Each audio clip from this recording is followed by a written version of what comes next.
اعوذ باللہ من الشیطان اللعین الرجیم بسم اللہ الرحمن الرحیم الحمد للہ رب العالمین والصلاة والسلام علی اشرف الانبیاء والمرسلین محمد وآلہ الطیبین الطاہرین واللعنۃ علی اعدائہم اجمعین من الآن الی قیام یوم الدین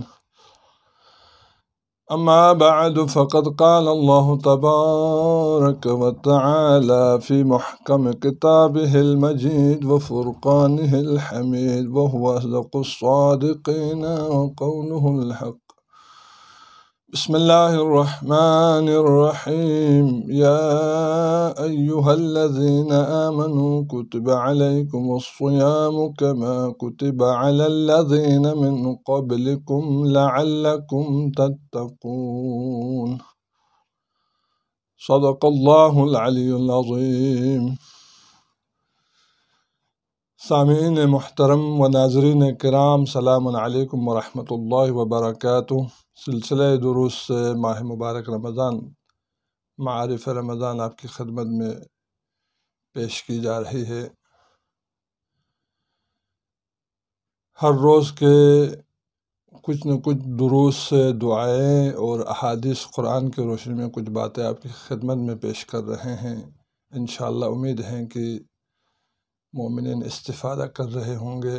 اللہ تعالیٰ سے دعا ہے ماہ مبارک رمضان کے ان پربرکات اور پر رونق اور عظیم ساعات اور عظیم لحظات اور عظیم ایام اور راتیں، دن اور راتیں، ان میں زیادہ سے زیادہ استفادہ کرنے کی توفیق عطا فرمائیں۔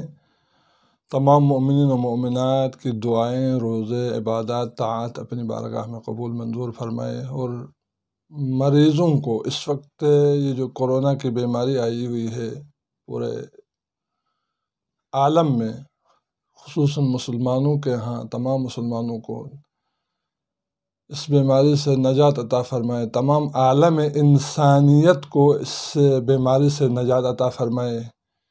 بہت ساری جگہوں میں بڑی پریشانیاں ہیں، تمام مومنین کو، تمام مسلمانوں کو، مولا کے چاہنے والے جہاں کہیں بھی ہے تمام کو شفا کامل و عاجل عطا فرمائے، تمام انسانیت کی حفاظت فرمائے اور اس وبا کو جلد از جلد خاتمہ فرمائے انشاءاللہ بحق محمد و آل محمد۔ آج 11واں روزہ گزر گیا اور 12ویں کی شب ہے۔ اس شب کی خاص کچھ مخصوص نمازیں ہیں، دعائیں اور اعمال تو آپ اپنی اس میں بجا لاتے ہوں گے۔ امید ہیں جو پڑھے لکھے حضرات ہیں وہ تو مفاتیح الجنان یا مثلا دوسری دعائیں ہیں، دعاؤں کی کتابیں، ان میں رجوع کر کے پڑھ سکتے ہیں۔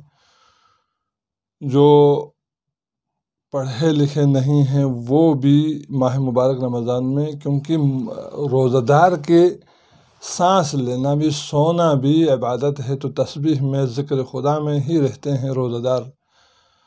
تو اس 12ویں شب کی مخصوص 8 رکعت نماز ہیں، جس طرح صبح کے نماز ہیں، اس طرح 2 رکعت کر کے پڑھنے ہیں۔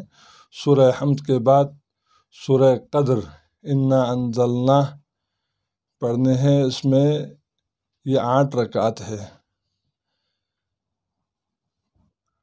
کل 8 رکعت ہے، ہر رکعت میں اس طرح پڑھنا ہے۔ اس دن کی فضیلت بہت ہے، بے انتہا فضیلت، سبب ہر دن کی ایک فضیلت آپ کی خدمت میں بیان کرتے ہیں، وہ بھی رسول اسلام صلی اللہ علیہ وآلہ وسلم کا فرمان مبارک ذکر کرتے ہیں، تاکہ لوگوں کو زیادہ سے زیادہ یقین ہو اور اطمینان ہو کہ رسول اسلام کا فرمان ذکر ہو رہا ہے، ہر کسی اور بے بس انسان کا کوئی قول نقل نہیں ہو رہا ہے، اللہ اور اللہ کے رسول کا قول نقل ہو رہا ہے۔ تو ظاہر ہے انسان کو، کیونکہ ہماری جانیں، ہماری مال، ہماری عزت، ہمارے سب کچھ رسول اسلام کی ذات اقدس پر قربان ہوں، تو ہمارا عقیدہ ہے کہ زیادہ سے زیادہ مسلمان بجا لاتا ہے، رسول اسلام کا نام سنتے ہی مر مٹتا ہے مسلمان۔ صرف نعرے کا حد تک نہیں رہتا ہے، کیونکہ عاشق رسول بن کے صرف نعرے نہیں لگانا چاہیے، عملی جامہ پہنائے، عاشق رسول عملاً بنے، اپنے املاک اور اپنے ملک اور اپنے عوام اور غریبوں کا نقصان نہ ہو، اس کو عاشق رسول نہیں کہیں گے، وہ گستاخ رسول ہے حقیقت میں۔ عاشق رسول وہ ہیں جو رسول اسلام کی سنت پر عمل کرے۔ رسول اسلام قول النبی، فعل نبی اور تقریر نبی، ان پر عمل کرے، قول نبی پر عمل کریں، رسول اسلام کی اس سنت پر عمل کریں تو وہ عاشق رسول کہلائیں گے۔ رسول اسلام صلی اللہ علیہ وآلہ وسلم 12ویں روزے کی فضیلت میں بیان فرماتے ہیں، جعل اللہ عز وجل لکم یوم 12 ایمانا یبدل اللہ سیئاتکم حسنات ویجعل حسناتکم اضعافا ویکتب لکم لکل حسنۃ 1000 حسنہ۔ خداوند متعال 12ویں دن روزہ رکھنے والے اس خوش قسمت روزہ دار کے لیے عطا فرماتا ہے ایماناً، ایک ایسا ایمان، یبدل اللہ سیئاتکم، اس کے گناہ جو سیئات ہیں ان کو حسنات میں بدل دیتا ہے پروردگار عالم، وَيَجْعَلُ حَسَنَاتَكُمْ اضعافا، اور ان کے جو حسنات بجا لاتا ہے یہ روزہ دار، ان حسنات یعنی ان نیکیوں کو ڈبل فرماتا ہے، اضعاف کرتا ہے، اضافہ فرماتا ہے، وَيَكْتُبُ لَكُمْ لِكُلِّ حَسَنَةٍ 1000 حسنہ، اور ہر حسنہ، ہر نیکی کے عوض 1000 نیکیاں اس روزہ دار کے نام پہ لکھا جاتا ہے۔ خوش قسمت کتنا ہے۔ من جاء بالحسنہ، قرآن کی آیت ہے، فَلَهُ 10 أمثالها۔ خداوند متعال فرماتا ہے اگر کوئی ایک حسنہ انجام دیتا ہے تو اس کے لیے اس کا 10 گنا اجر خداوند متعال عطا فرماتا ہے۔ خدا کا وعدہ ہے، جب یہ روزہ دار ایک حسنہ، ایک تو اس کے گناہ مٹائے جاتے ہیں، اور دوسری بات ان کے گناہوں کو نیکیوں میں بدل جاتے ہیں، اور ان کی جو نیکیاں کرتا ہے ان نیکیوں کو ڈبل فرماتا ہے، پھر ہر نیکی کے بدلے میں 1000 نیکیاں عطا فرماتا ہے۔ یہ اس خوش قسمت روزہ دار کے لیے گفٹ ہے، ہدیہ ہے، سمجھ جائے تو۔ وہ کھان پین جو صرف سحری اور افطاری کی خاطر روزہ رکھنے والا اس روزہ دار کے لیے نہیں ہے، حقیقی معنوں میں روزہ رکھیں اس روزہ دار کے لیے۔ روزہ کو بوجھ بنا کے، پہاڑ بنا کے روزہ رکھے، وہ روزہ دار نہیں۔ روزہ کو حقیقی معنوں میں عبادت سمجھ کے روزہ رکھیں، اس روزہ دار کے لیے۔ 12ویں دن کی دعا، اللہم زینی فیہ بالستر والعفاف، خدایا پروردگار مجھے عفت اور پاک دامنی کا لباس پہنانے کی توفیق عطا فرما، عفت اور پاک دامنی کا لباس پہننے کی توفیق عطا فرما، مجھے زینت دے عفت اور پاک دامنی کے لباس سے۔ وَاسْتُرْنِي فِيهِ لِبَاسِ الْقُنُوعِ وَالْكَفَافِ، خدایا پروردگار مجھے قناعت اور کفایت شعاری کا لباس پہنا، قناعت کرنے والوں میں سے قرار دے، کفایت شعاری کرنے والوں میں سے قرار دے، کیونکہ وہ حقیقی معنوں میں غنی وہی ہے جو قناعت کرتا ہے اور کفایت شعاری کرتا ہے۔ ایسا بھی نہیں ہے کہ بال بچوں کو خرچ نہ کر کے جمع کرنے والا وہ کفایت اور قناعت شعاری نہیں ہے، وہ حقیقت میں کنجوس نمبر 1 ہوگا، بخیل ہوگا، اپنے اولاد پہ خرچ کرے، خدا نے جو حکم دیا اس پر عمل کرے، اس کو کفایت شعاری اور قناعت کہتے ہیں۔ وَاحْمِلْنِي فِيهِ عَلَى الْعَدْلِ وَالْإِحْسَانِ، خدایا مجھے عدل و احسان، نیکی کرنے کی توفیق عطا فرما، یہ خدا سے دعا ہے۔ وَآمِنِّي فِيهِ مِنْ كُلِّ مَا أَخَافُ بِعِصْمَتِكَ يَا عِصْمَةَ الْخَائِفِينَ، اور مجھے امان عطا فرما ہر اس خوف سے جسے مجھے ڈر لگتا ہے، خوف آ جاتی ہے، اس سے مجھے امان عطا فرما اے بے پناہ لوگوں کی پناہ گاہ پروردگار۔ اس دعا میں بہت سے عمیق باتیں ذکر ہوئی ہے، ہر ایک کو ذکر کرنے کی گنجائش نہیں ہوتی ہے، اور کوشش کرتے ہیں ایک دو کی جو ہے مثالوں کے ذریعے سے آپ تک پیغام پہنچا سکیں۔ اور اس دعا کے اندر پہل تو یہ ہے عفت اور پاک دامنی کا ذکر ہوا۔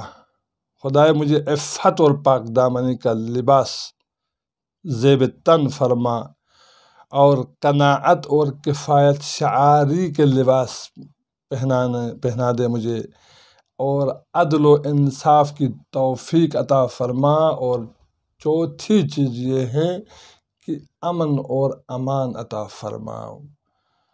یقینی بات ہے کہ یہ تمام چیزیں ہر ایک اپنی جگہ میں ایک اہمیت رکھتی ہیں۔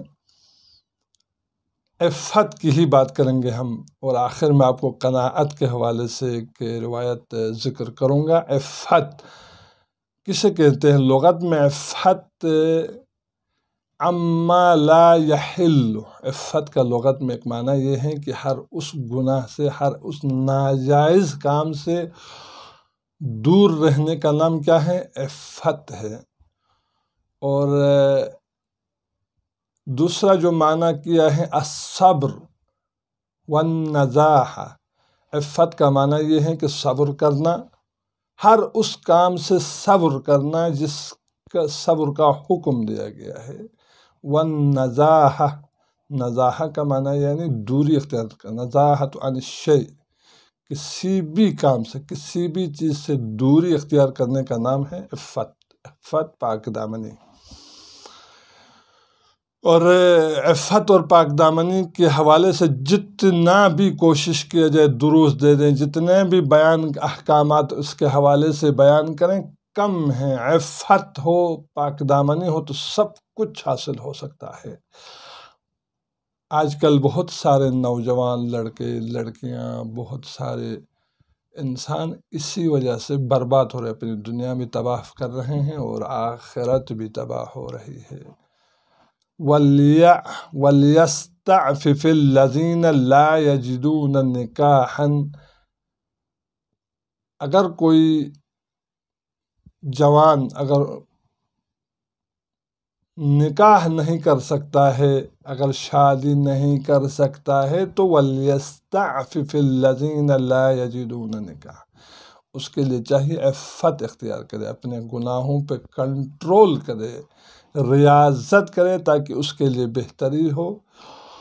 حتی یغنیہم اللہ من فضل، جب اللہ تعالیٰ اس سے بے نیاز کریں گے، غنی کریں گے، تو تب وہ نکاح کرے۔ اگر نکاح کی طاقت نہیں، بعض اوقات نکاح کرتے ہیں اور اس سے اور خوف کھاتے ہیں کہ بطنے بچے ہوں گے، کیا کھلاؤں، کیا نہیں کروں، کس طرح کروں، اور بعض اوقات نکاح کر نہیں سکتے ہیں، تو ان کے لیے اپنے گناہوں پہ کنٹرول کرنا، ریاضت کرنا، یہ سب سے بہترین عفت ہے۔ خداوند متعال فرماتا ہے للفقراء الذین احصروا فی سبیل اللہ لا یستطیعون ضربا فی الارض یحسبهم الجاہل اغنیاء من التعفف تعرفهم بسیماهم لا يسألون الناس الحافا وما تنفقوا من خیر فإن اللہ به علیم۔ خداوند متعال فرماتا ہے ان فقراء کے لیے جو اللہ کی راہ میں ڈال دیے گئے ہیں، محصور ہیں، لا یستطیعون ضربا فی الارض، وہ زمین پر وہ تجارت بھی نہیں کر سکتے ہیں، وہ فقراء، یحسبهم الجاہل اغنیاء من التعفف، جاہل تو یہی گمان کرتے ہیں، یہی سمجھتے ہیں کہ یہ جو ہیں بہت بڑا مالدار اور غنی شخص ہے۔ حقیقت میں وہ عفت کی وجہ سے وہ بھیک نہیں مانگتا ہے، وہ کسی سے رجوع نہیں کرتا ہے، وہ کسی گناہ میں مبتلا نہیں ہوتا ہے عفت کی وجہ سے، لیکن اگلا شخص یہ سمجھتا ہے جاہل کہ یہ تو بڑا مالدار ہے۔ خدا فرماتا ہے تعرفهم بسیماہم، جب ان کے قریب جاؤ گے تو ان کے احوال کو دیکھ کر ان کی غربت کا اندازہ ہوگا کہ یہ کتنے حد تک غریب اور بے سہارا لوگ ہیں۔ لا يسألون الناس الحافا، یہ لوگ جو ہیں کسی سے چمٹ کے، کسی کے پاؤں پکڑ کے سوال نہیں کرتے ہیں، یہ سفید پوش ہیں، یہ اپنی عزت کا خیال رکھتے ہیں، عفت کا خیال رکھتے ہیں، کسی سے سوال نہیں کرتے ہیں۔ وما تنفقوا، صاحب ثروت لوگوں کے لیے جن کو اللہ تعالیٰ نے پیسہ دیا ہے، مال دی ہے، دولت دی ہے، عزت دی ہے، شہرت دی ہے، کرسی دی ہے، کیا لے کے جانا ہے قیامت؟ کیا قبر میں یہ تمام دولت لے کے نہیں جا رہے ہیں؟ بہت ایسے مومنین بھی ہیں جو خرچ کرتے ہیں، خصوصاً اس ماہ میں خرچ کرتے ہیں، دیتے ہیں، عطا کرتے ہیں۔ ہم نے دیکھا ہے بہت سارے ایسے مومنین ہیں، اللہ ان کو توفیق دے دے۔ خدا فرماتا ہے وما تنفقوا من خیر، اور تم جو انفاق کرتے ہو نیکیوں میں سے، فإن اللہ بہ علیم، خداوند متعال کی ذات اس کے بارے میں علم رکھتے ہیں، جانتا ہے پروردگار تم کتنا خرچ کرتے ہو، کتنے نیکی سے انفاق کرتے ہو۔ یہ مہینہ انفاق کا ہے، یہ مہینہ عطا کا مہینہ ہے، یہ مہینہ کسی کو افطاری دینے کا مہینہ ہے، کسی غریب کو لباس دینے کا مہینہ ہے، یہ مہینہ گناہوں اور خطاؤں اور لغزشوں سے توبہ کرنے کا مہینہ ہے۔ کوشش یہ کرنی چاہیے ہر مومن کو کہ اللہ تعالیٰ نے صاحب حیثیت اپنی حیثیت کے مطابق عطا کرے۔ ہم یہ نہیں کہتے ہیں کہ فلاں شخص کو، غریب کو اتنا دے دو، نہیں، اپنی وسعت کے مطابق دینار اور درہم کے حساب سے بھی اگر دے دیں تو غریب کا بھی دل خوش ہوگا اور خود کا بھی حق ادا ہوگا۔ اور روایات کی روشنی میں عفت کے حوالے سے مولا امام باقر علیہ السلام فرماتے ہیں ما عبد اللہ بشیء افضل من عفت بطن و فرج، افضل ترین بندگی خدا کی افضل ترین بندگی یہ ہے کہ وہ اپنے پیٹ کی عفت کرے اور گناہ سے بچے، شہوات سے بچے، گناہوں سے اپنے فرج کو بچا کے رکھے، یہ سب سے بہترین بندگی ہے۔ اب یہ پیٹ یہ جہنم ہے، سود کھاتے ہیں، رشوت کھاتے ہیں، اسی سے پیسہ لیتے ہیں، اسی سے لوگوں سے لیتے ہیں اور کسی کو دیتے ہیں، اس کا ڈبل کھاتے ہیں، سود اسی کا نام ہے۔ یہی پیٹ کسی کو نوکری دلانے کے لیے، کسی کو سفارش کرنے کے لیے، کسی کو کوئی اور کام کرنے کے لیے کیا کرتے ہیں؟ اس پیٹ کے خاطر کھاتے پیتے ہیں۔ خدا فرماتا ہے سب سے افضل ترین بندگی وہ ہے جو مومن اپنے پیٹ کو بچائے اور اپنے شہوات کو، اپنے فرج کو، اپنے شرمگاہوں کو بچائے، گناہ سے آلودہ نہ کرے۔ سب سے افضل ترین بندگی یہی ہے۔ اور مولا کائنات امیر المؤمنین علیہ السلام ارشاد فرماتے ہیں الحرفۃ مع العفۃ خیر من الغنى مع الفجور، عفت اور پاک دامنی کے ساتھ فقیری بہتر ہے اس بے نیازی اور اس مالداری سے جس میں فسق اور فجور ہو رہا ہو، جس میں گناہوں میں آلودہ ہو رہا ہو، شخص مال، ثروت، پیسہ، دولت کی وجہ سے اکڑ میں آ کے تکبر کر کے گناہ میں مبتلا ہو رہا ہو، اس سے بہتر فقیر بن کے رہے، بے نیاز، عفت کے ساتھ فقیری میں رہے تو وہ سب سے بہترین ہے۔ مولا کائنات کا فرمان مبارک ہے۔ اور آخر میں قناعت کے حوالے سے ایک روایت آپ کی خدمت میں عرض کروں گا اور زحمت تمام کرتا ہوں۔ اللہ تعالیٰ نے حضرت داؤد علیہ السلام کی طرف وحی کیا، حدیث قدسی کی روایت ہیں، اوحى اللہ تعالی الى داود النبی صلی علیہ السلام وزعت الغنى في القناعة وهم يطلبونه في كثرة المال فلا يجدونه۔ خداوند متعال فرماتا ہے داؤد کی طرف وحی کیا ہم نے، اور ہم نے کہا کہ وضعت الغنا فی القناعہ، ہم نے غنا کو، بے نیازی کو اور مالداری کو ہم نے قناعت میں رکھا ہے۔ جو قناعت کرتا ہے وہ بے نیاز ہے، حقیقت میں وہی مالدار ہے۔ وَهُمْ يَطْلُبُونَ فِي كَثْرَةِ المال، لوگ جو ہیں اس غنا کو، اس مالداری اور قناعت کو کیا کرتے ہیں؟ قناعت کو کثرت مال میں، مال کی زیادتی میں تلاش کرتے ہیں، قناعت وہاں ہو۔ خداوند متعال فرماتا ہے غنا ہم نے قناعت میں ہی رکھا ہے۔ وَهُمْ يَطْلُبُونَهُ فِي كَثْرَةِ المال، لوگ طلب کرتے ہیں، کثرت مال میں طلب کرتے ہیں، قناعت کثرت مال میں، ایسا نہیں ہے۔ فَلَا يَجِدُونَهُ، ان کو کثرت مال میں نہیں ملے گا، بلکہ غنا جو ہے قناعت کے اندر ملے گا۔ جو قناعت کرتا ہے وہی غنی ہے، وہی مالدار ہے، سب کچھ ہے۔ اور خداوند متعال سے دعا کرتے ہیں کہ زیادہ سے زیادہ ہمیں دوسروں کے، جو اپنے لیے سوچتے ہیں وہ دوسروں کے لیے بھی سوچنے کی توفیق عطا فرمائے، قناعت بجا لانے کی توفیق دے، پاک دامنی عطا فرما، خصوصاً نوجوان نسلوں کو، جوان لڑکے لڑکیاں، خصوصاً اس ماہ مبارک رمضان میں عفت اور پاک دامنی عطا فرما۔